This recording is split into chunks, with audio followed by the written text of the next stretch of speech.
김여정 북한 노동당 부부장이 이재명 대통령 실명을 거론하며 비판을 이어갔습니다. 대통령실은 진정성 노력 왜곡의 유감이라면서도 한반도 평화 공존의 새 시대를 열어날 거라고 강조했는데요.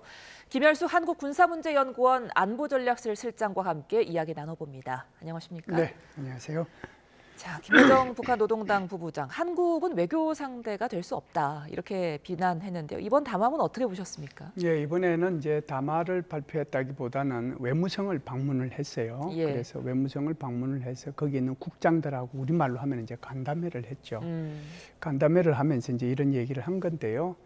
우리 대통령께서 대북 정책을 8.15 경축사를 통해서 발표를 하지 않았습니까? 네. 그러니까 체제를 존중해 주겠다. 북한을 흡수 통일할 의사가 없다. 그리고 적대 행위를 하지 않겠다. 이렇게 이제 얘기를 하니까 북한으로 봐서도 여기서 뭔가 대응을 해야 되는데 북한의 외무성이 자칫 잘못하면 이게 그냥 한국은 이렇게 하고 있는데 우리는 어떻게 하지 하고 좀 마음이 흔들릴 수 있잖아요.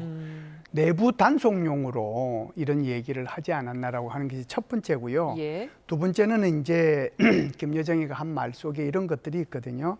평화의 꽃 보자기에 쌓여 있는 송곳은 감출 수가 없다. 이 말은 우리가 그렇게 계속해서 대북 유화 정책을 펼치고 있다 해도 예. 북한의 입장에서는 계속 이것을 의심의 눈으로 바라보고 있다라고 하는 거고요. 세 번째는 한국을 대화의 상대로 보지 않고 오로지 필요하다면 미국하고만 상대하겠다. 그런 의지를 나타내 보였다. 이렇게 볼 수 있습니다. 예, 이번에 좀 이례적으로 이재명 대통령의 실명까지 거론을 했는데 어떤 배경이 있다고 봐야 될까요? 예, 이제 죄송합니다. 이게 이제 그전에 윤석열 대통령이 있을 때도 이제 실명을 거론하긴 했어요. 예. 거론하긴 했는데 이게 이제 지난번 제 7월 27일 날 첫 번째 담화를 하고 8월 14일 날 두 번째 담화를 했는데 그때만 하더라도 이런 이제 실명을 거론을 안 했거든요. 그리고 이제 첫 번째 담화를 통해서는 김여정이가 이렇게 얘기했습니다. 한 번은 짚고 나가겠다. 그래서 그 이상은 이제 담화도 안 하고 뭐 안 할 줄 알았어요. 그런데 계속해서 이제 한국에서 유화 정책이 발표가 되고 대북 삼원책이 발표가 되고 그러니까 이게 대응을 하지 않을 수가 없으니까 예. 조금은 이제 비난의 강도를 높이는 차원에서 대통령 실명을 거론하지 않았는가 이렇게 봅니다. 예. 자, 이번에 이제 전문가들은 김여정 북한 부부장이 언급한 이 한미 새 연합 작전 계획이죠. 작게 502 이 부분을 좀 주목을 하던데 여기에 북한의 핵 능력을 조기에 무력화하는 계획이 담겼다고 하더라고요. 우리가 이제 작전 계획은 이제 크게 보면 한 세 가지 정도로 이렇게 볼 수가 있는데요. 하나는 이제 작게 5027이라고 하는데 이것은 이제 전면전 계획이라고 하는 거고요. 작게 5015가 있습니다. 이것은 네. 북한의 급변 사태에 대비해서 세운 계획이고요. 작게 이제 502가 지금 말씀하신 것처럼 북한의 그 핵미사일에 대응하는 계획이거든요. 이것은 이제 2017년도에 북한에서 핵미사일에 대한 완성을 했다라고 하니까 그때부터 이제 한미가 여기에 대해서 어떻게 대응할 것인가라고 고민하다가 2022년도에 이제 작전 계획을 만들었기 때문에 이것을 이제 작게 5022라고 하거든요. 예. 핵심 내용은 이렇습니다. 북한에서 핵미사일을 발사하기 위해서 발사대를 움직일 거잖아요. 그 발사대나 또는 지하에 이 핵시설들이 있는 그것을 먼저 선제 공격하겠다라고 하는 것과요. 그리고 이제 전자전 또는 사이버전을 통해 가지고 비물리적인 선제 공격까지도 동시에 하겠다. 그렇게 이제 되어 있는 것이 크게 보면은 작게 502이다 보니까 북한으로 봐서는 여기 아주 민감하게 반응을 할 수밖에 없는 것이죠. 네. 그런데 이번 이제 담화문 관련해서 대통령실이 입장을 표명했는데 당초에는 이제 유감 표명이 없다가 1시간 뒤에 유감이라는 입장을 추가했거든요. 어떤 이유가 있을까요? 사실상 이제 대북 유화 메시지를 계속해서 발신을 하고 있잖아요. 네. 어떻게 보면은 이재명 정부 출범해서부터 지금까지 계속해서 이제 발신하고 있는데 이런 것들에 대한 진정성을 이렇게 믿지 못하고 계속해서 이렇게 오히려 비판하는 것에 대한 그런 것들에 대한 유감이 하나 있을 수 있고요. 두 번째는 그래도 이게 이제 전반적으로 크게 부르다하게 이제 한국에 대해서 뭐라고 그러면 괜찮은데 대통령 실명을 직접 거론하지 않았어요. 그러다 보니까 이것은 조금 도를 지나쳤다. 그런 차원에서 유감이라는 표현을 다시 넣지 않았는가라고 봅니다. 네. 그런데 지금 또 궁금한 게 우리 정부가 지금 지난 정부와는 다르게 대북에 좀 유화적인 제스처를 취하고 있는데도 북한이 너무 냉랭하단 말이죠. 왜 그런 걸까요? 그게 이제 냉랭한 것이 핵심적인 것은 제가 볼 때는 이제 두 가지라고 봐요. 북한이 이제 적대적 두 국가론을 이제 이렇게 주장하기 시작한 게 2023년도 말이잖아요. 그런데 그 적대적 두 국가론을 주장을 하면서 민족도 북한 민족이 따로 있고 그건 김일성 민족이죠. 한국 민족 따로 있고 국가도 한국 따로 있고 북한은 조선인민민주주의 공화국 따로 있다. 그래서 적대적 두 국가론을 주장을 하면서 사실상 물리적 단절까지 다 했잖아요. 그러니까 뭐 북한으로 가는 경의선이든 또는 동해선이든 거기 철도, 도로 다 차단을 하고 심지어 이제 폭파까지 하고 그랬잖아요. 네. 그런데 지금 이게 1년 반 이제 조금 이제 남짓 지났는데 한국에서 계속해서 이제 북한에 대한 대북 제스처를 취하니까 이 정책을 어떻게 해야 되지? 이런 고민들이 아마 북한에서 하나 있었을 것이다라고 하는 것이 첫 번째고요. 두 번째는 이런 것들이 계속 발신되면 될수록 북한 내부를 어떻게 통제해야 되는지 여기에 대한 고민도 있었을 거예요. 오히려 적대적이면은 체제 유지하는 데 도움이 되고 또는 이제 백두혈통을 이렇게 유지하는 데 도움이 될 텐데 계속해서 한국에서 새 정부 들어서서 북한에 대한 유화 정책을 발표하고 그러니까 오히려 이것이 체제를 흔들 가능성이 있다라고 생각을 하는 거거든요. 그래서 이런 반응들이 지금 현재까지는 나오고 있지 않은가 보고요.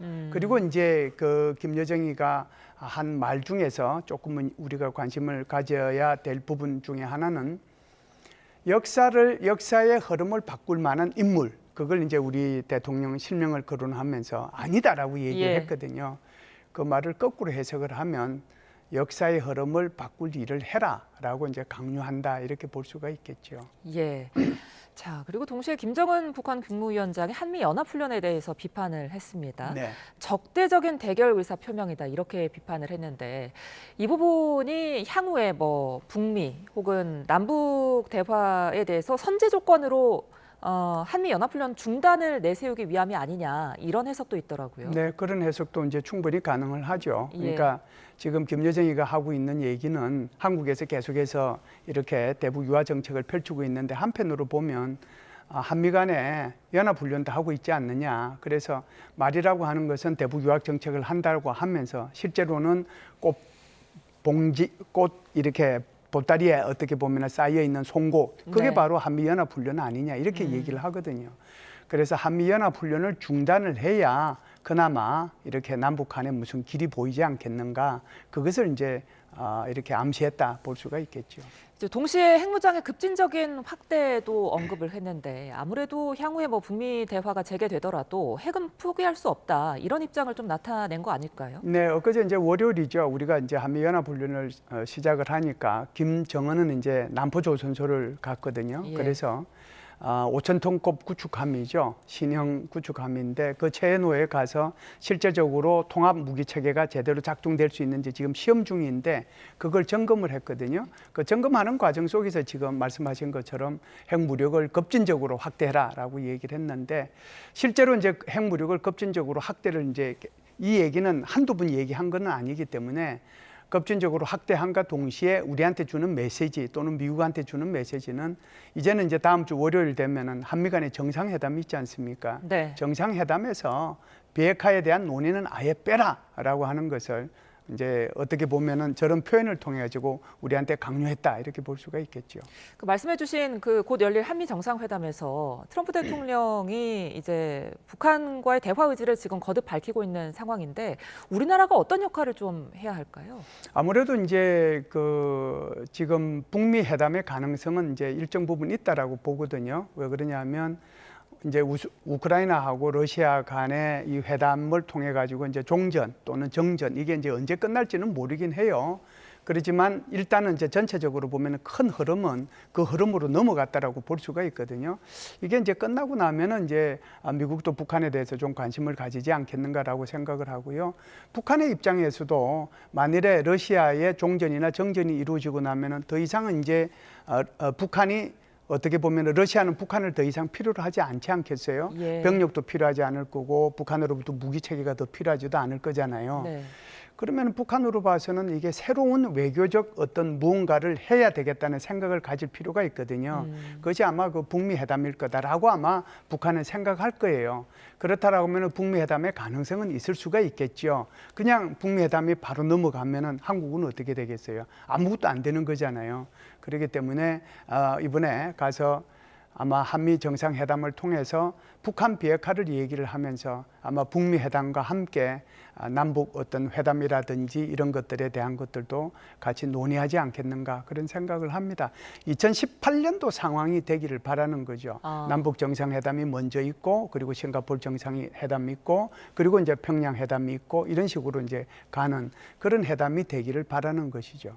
이제 한편으로는 지금 북한이 계속해서 비판적인 메시지를 내는 게 이제 한미 정상회담을 앞두고 도발을 위한 좀 명분을 쌓으려는 게 아니냐 이런 해석도 있던데 이 부분은 어떻게 생각하세요? 예, 도발의 명분을 쌓기 위해서는 항상 이제 이런 담화를 발표하거나 이런 이제 내용을 이제 표출함으로써 곧 도발이 있을 거라고 하는 것은 이제 보여주었거든요. 전략적 도발을 하거나 또는 이제 우리 한국을 대상으로 해서 국제적 도발을 할 수도 있는 거거든요. 네. 전략적 도발이라고 하면 이제 미사일 같은 거, 이제 대륙간 탄도 미사일을 쏜다든지 중거리 탄도 미사일을 쏜다든지 하는 걸 거고요. 국지 도발이라고 하는 것은 휴전선이나 또는 NLL 부근에서 이제 할 수 있는 거거든요. 그런데 작년에 이제 우리가 한미연합훈련을 할 때 북한은 요 기간 동안에는 이런 도발이 없었어요. 그러니까 제가 볼 때는 이제 이번에 다음 주에 바로 한미 정상회담이 있기 때문에 이 도발이 북한한테 유리하게 작용할 것인가 안 할 것인가 여기에 대한 고민을 하게 될 거예요. 그렇기 때문에 설령 이것이 도발의 명분을 쌓았다고 하더라도 한미 회담에 이 도발이 악영향을 미칠 것인지 순영향을 미칠 것인지 그 정도는 북한이 판단하리라고 생각을 하거든요. 만일 이때 미사일을 발사한다든지 크나큰 국지 도발을 일으킨다라고 하면 한미 정상회담을 통해서 북한에 대한 비판 수위나 또는 비핵화 요구나 이런 것들은 훨씬 더 강해질 수 있거든요. 그렇기 때문에 김정은도 이를 지금 염두에 두고 수위를 조절하고 있는 게 아닌가 이렇게 봅니다. 자, 이런 상황 속에서 한 가지 좀 우려스러운 소식이 나왔습니다. 국제원자력기구 IAEA가 북한 영변에 우라늄 농축시설로 추정되는 건물이 신설됐다. 이런 보고서를 냈거든요. 어떻게 보셨어요? 이제 이것은 이제 새로운 건 아니에요. 이거는 이제 이거 보고서가 나온 거고요. 예. 거기에 이제 새로운 시설이 신축이 된다라고 하는 것은 38로스 이런 것들을 통해서 끊임없이 이제 작년 연말 올 초까지 이제 계속해서 그게 나왔고요. 이번 보고서는 이제 그 시설이 완성이 됐다라고 하는 것을 나오는 거거든요. 그래서 우라늄 농축 시설은 아시겠지만 영변에도 있고 강선에도 있고요. 그래서 영변에 있는 것은 한번 확장을 했고 이번에 다시 이제 보고서에 나온 걸 보면은 새로운 시설이에요. 그렇다라고 하면은 우라늄 농축을 계속해서 확대해 나가고 있다 이렇게 볼 수 있는 것이죠. 예, 이번에는 러시아 우크라이나 전쟁도 짚어보겠습니다. 푸틴 러시아 대통령 그리고 젤렌스키 우크라이나 대통령이 2주 안에 정상회담을 추진하고 있는데요. 이번에 이제 3년 반 동안 이어진 전쟁 이후에 처음 만나게 되는 거죠? 그렇죠. 이제 푸틴 대통령은 지속적으로 젤렌스키 대통령과의 회담을 이제 하지 않기를 원했습니다. 예. 그러니까 젤렌스키 대통령은 계속해서 푸틴하고 회담하자라고 그랬는데 푸틴 대통령이 대화의 상대로 인정해주지 않은 거죠. 그런데 이제 이번에는 이제 트럼프 대통령의 요구도 있었고 그렇기 때문에 아마 대화의 상대로 인정을 해서 회담이 2주 내라고 그러는데 과연 2주 내에 어디서 있을지 그것은 좀 우리가 두고 봐야 될 것 같습니다. 이번에 회담이 열리게 된다면 종전까지 갈 수 있을까요? 제가 볼 때는 그것까지는 힘들 거라고 생각을 해요. 예. 왜 그러냐면 지금 러시아나 또는 우크라이나가 서로 요구하는 게 너무 많이 달라요. 러시아가 요구하는 거는 우선 안전보장 면에서 안전보장은 일정 정도 해주겠지만 나토 가입은 안 된다라고 얘기하는 거고요. 동부 돈바스 지역은 우리한테 할양을 해라라고 얘기하는 거거든요. 그런데 우크라이나 입장에서는 뭐라고 얘기하느냐면은 좋다. 나토 가입까지는 안 가더라도 미국을 포함한 우크라이나에 대한 안전 보장은 있어야 된다. 제일 중요한 것은 동부 돈바스 지역은 절대로 양보할 수 없다. 이것이 그렇게 한 번의 회담으로 그렇게 결정이 되고 그리고 바로 종전으로 넘어가겠느냐. 제가 볼 때는 좀 더 시일이 필요할 것 같다는 생각이 듭니다. 지금 이제 푸틴 대통령은 종전 조건으로 돈바스 지역을 달라고 하고 네. 있는데 돈바스 지역을 이렇게 중요하게 여기는 이유는 뭔가요? 동부 돈바스 지역이라고 하는 것이요, 루안스크 주하고 도네츠크 주 두 개를 합친 건데요. 저 지역만 하더라도 우리 남한 면적의 한 반 정도 됩니다. 저 지역이 왜 중요하냐면요, 굉장히 전략적 중요성을 가지고 있는 지역입니다. 첫 번째, 그 지역은 지금 그 공업지대예요. 거기에서 이제 석탄, 광산물 이런 것들이 많이 나와서 1920년대부터 여기가 이제 공업지대로 성장을 해왔거든요. 공업지대라고 하는 것은 군수품 생산의 핵심적인 재료인과 동시에 산업 발전의 핵심적인 역할을 하는 곳이잖아요. 그런 면에서 보면은 굉장히 중요하다는 게 첫 번째고요. 예. 두 번째는 이제 도로망이 굉장히 잘 발달되어 있습니다. 그래서 저 동부 돈바스 지역을 중심으로 해서 철도망 그리고 고속도로들이 키이우를 포함해가지고 중요 도시들을 다 연결할 수 있도록 이렇게 돼 있거든요. 그리고 이제 러시아 입장에서 봐서도 저 지역이 동부 돈바스 지역과 크림 반도를 연결할 수 있는 곳이잖아요. 예. 그런 면에서 이제 전략적으로 중요하고요. 마지막으로 군사적으로도 굉장히 중요합니다. 저 동부 돈바스 지역을 지금 현재 조금 빼앗기고 있지만 우크라이나가 2014년도에 러시아가 우크라이나를 침공한 이후 현재까지 여기서 버티고 있어요. 예. 여기를 만일 내어준다라고 하면은 그 뒤부터 키이우, 그러니까 우크라이나의 수도까지는 그냥 평지예요. 우리 우크라이나 지도를 보면은 위에는 하늘색, 밑에는 노란색이잖아요. 예. 밑에는 밀밭이라고 하는 거거든요. 그 온통 평야지대예요. 바로 그냥 갈 수가 있는데 젤렌스키 대통령이 얘기하고 있는 부분이 바로 그겁니다. 이 푸틴 대통령이 계속 동부 돈바스 지역을 요구하는 것은 그것만 확보하면 바로 우크라이나 전체를 먹어 삼킬 수 있기 때문에 그렇다라고 얘기하는 거고요.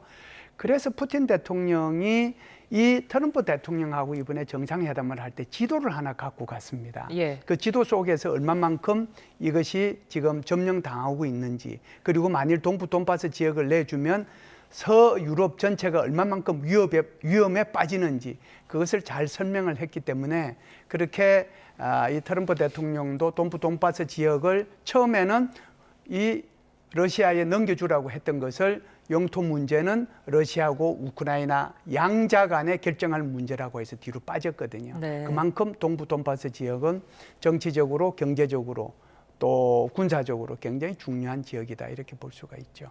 지금 이런 상황 속에서 푸틴과 젤렌스키를 이제 누구보다 만나게 하려고 하는 게 트럼프 미국 대통령이잖아요. 네. 왜 이렇게 지금 러시아 우크라이나 전쟁 종식에 관심이 큰 걸까요? 트럼프 대통령의 아마 속셈이 본심이 아마 드러난 사건이 두 가지가 있는데요. 하나는 자기가 지금 취임해서 6개의 전쟁의 중재자로 나서서 그것을 해결했다라고 하는 것을 얘기를 했고요.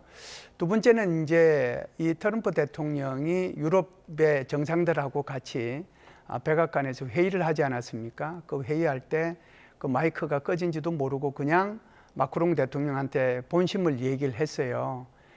이 푸틴 대통령이 이렇게 정상회담을 하고 회담을 추진하고 하려고 하는 이유가 나 때문에 그렇다. 이해했느냐 이 얘기거든요. 그러면 제가 이 두 가지 사례를 말씀을 드렸는데 이 두 가지 사례를 통해서 트럼프의 본심이 드러났다라고 볼 수 있는데 그 본심이 뭐겠어요? 바로 노벨상입니다. 그게 뭐 우리가 뭐라고 될까요? 어떻게 보면 좀 가볍게 이야기한 측면도 있는데 진심인가 봐요. 오바마 대통령이 취임하자마자 예. 사실상 핵없는 세상을 이제 표방을 함으로써 이게 노벨상을 뭐 취임해서 이제 뭐 몇 달 안 돼서 사실상 받았잖아요. 취임 네. 첫 해에 받은 예. 거거든요. 그 정도 해가지고 받았는데 나는 지금 6개의 이런 이제 전쟁을 끝냈는데 나는 뭐 받고도 남지 않느냐 그런 생각을 가지고 있는 것 같습니다. 예, 알겠습니다. 오늘 말씀 여기까지 듣겠습니다. 지금까지 김열수 한국군사문제연구원 안보전략실 실장과 이야기 나눠봤습니다. 오늘 말씀 고맙습니다. 감사합니다.